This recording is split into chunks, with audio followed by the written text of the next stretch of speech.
Ladies and gentlemen, essentially today's debate comes down to a very simple idea. Which team best saves the children? But on one side, we have Team Singapore who would advocate a blanket ban on criminals who might not even be evil people to not be able to bring up their children.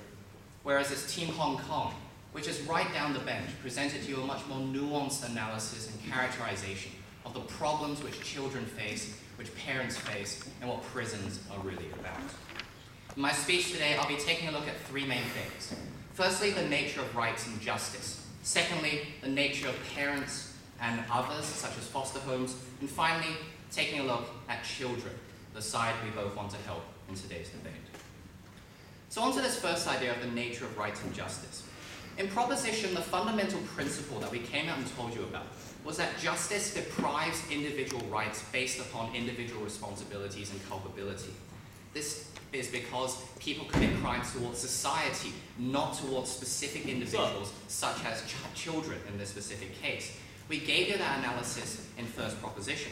But and we also gave you analysis and comparisons. For example, the analogy of how the state still actually allows you as an interactive right to have intimacy or sex with your partner even when you're in prison. We say that it's more important, especially when we are faced with children, because this interactive right is especially important because of the dependency that children have towards these parents. It's something Team Singapore have to come up and deal with, that this idea of individual responsibility for individual crimes can't be used and simply put onto different crimes and people, especially children, who have no responsibility for those crimes in the first place. But opposition came out and talked about how, okay, criminals are bad, that criminals are really bad, and that somehow justifies their policy of blanket banning everyone who's a criminal from having the right to bring up their children. Firstly, we told you that they have a very extreme characterization of criminals down the bench. Secondly, when we told you about this idea of parole boards actually being tense with their case, we reject the kind of response that second opposition gave us, saying that parole boards are used to differentiate between good or bad. We say that on team proposition, the fact that some severe crimes, such as rapists or serial killers, have no possibility of parole in their sentence, already concedes the fact that they're dealing with some people, in a lot of cases, who have the possibility of parole and aren't under as serious sentences as they want to say. When our second proposition speaker came out and talked to you about this idea of people being in prison for, say, 5 years, that's not simply about the extreme characterization of assault or something like that. We recognize that people are in prison for many different things, and that some of these parents, especially if they're going to be using the example of corporate theft, ladies and gentlemen, which we see no direct responsibility or link back to children in this specific case, we don't see why they can simply characterize this and use a blanket ban. But now that we've actually taken a look at the nature of justice and rights, we move on to actually identify the role of parents within society. Proposition came up and told you right from the start that we believe in a conscious choice, that they have a vested interest if they're in prison and are allowed to take this choice. We're not just talking about murderers or rapists or arsonists, and you need to respond to this, because we're not just dealing with evil people that they seem to want to demonize on that side of the house, ladies and gentlemen. Let's take a look at their actual argumentation. Opposition tried to talk about this idea of how orphanages and foster homes are somehow better in some situations, and accuse us of being demeaning towards these things.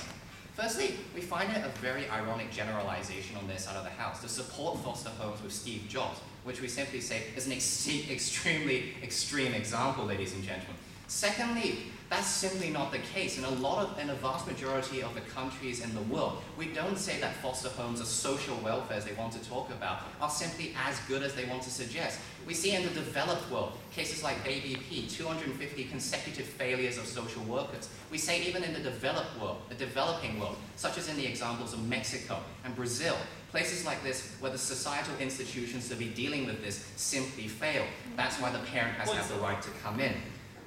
Furthermore, we actually take a look at what second opposition brought to the table. Because we had a very strange idea about, okay, who pays? We never told you who pays for this education.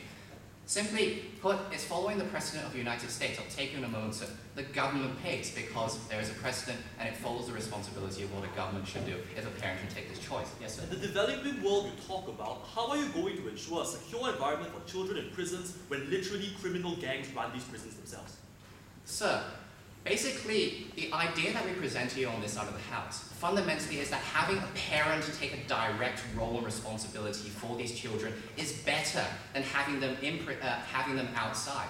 We say that the kind of victimization that you leave these children to when you rip their parents away from them and leave them on the streets is worse than having them in prison with a parent under supervision. It's the kind of analysis, even if you say, sir, that even the conditions in prison in the developing world aren't perfect. It's the comparison between what you do if you don't allow these children to be with their parents. So thank you, sir. Furthermore, we had this substantive analysis on their side of the house about how this strange argument of how parents can't somehow reflect on their crimes. Firstly, we told you that the nature of justice isn't just about people to reflect on their crimes. Secondly, James told you in a point of information that, in fact, having the responsibility of parenthood, having to make the conscious choice of bringing up a child, is better for rehabilitation, ladies and gentlemen. And if they're in response to that point of information, they actually conceded the fact that parental instinct, ladies and gentlemen, a subconscious thing, exists on this level. We say that they've given us three things: conscious choice, vested interest, and parental instinct at this point in the debate. So we see that in terms of parents, it still clearly falls on that side of the house. But finally, we take a look at children, the group we most want to help in today's debate, because the crux of the case is essentially being that prisons and bad parents are bad for the children. Firstly, they talk about protecting children from the horrors of incarceration. No, ladies and gentlemen, I told you about the United States, which actually does this. We see clear examples and precedents whereby this actually is a successful case for these children involved, and direct comparison with states such as Connecticut, which don't have this policy and have larger rates of crime around New Haven.